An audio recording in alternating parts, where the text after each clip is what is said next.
જે જંગી બહુમતીથી વિજય અપાયો છે એ તમામ વકીલ મિત્રોના ગમે તે કામો હશે એ મારે કરવાના છે અને જુનિયર સિનિયર વકીલો માટે હું ખડે પગે હાજર રહીશ. જુનિયર વકીલોના પાયાના પ્રશ્નો હશે એમના ફ્યુચર માટે પણ કામ કરવાનું છે અને એવા તો ઘણા બધા કામો છે કે જે હું અત્યારે તમને કહીશ તો કલાક નીકળી જશે, પણ તે તમામ કામો મારે મારા કાર્યકાળ દરમિયાન કરવાના છે.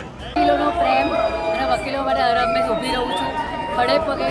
એનું આ પરિણામ છે કે વકીલોએ મને જંગી બહુમતીથી જીતાડ્યું છે.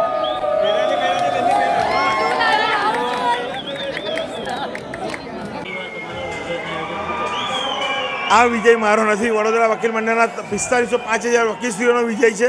વડોદરા વકીલ મંડળના વકીલશ્રીઓએ ફરી એક વખત મારી ઉપર ખૂબ જ ઊંડો વિશ્વાસ રાખ્યો છે અને મને જંગી બહુમતીથી જીતાડીને લાવ્યા છે.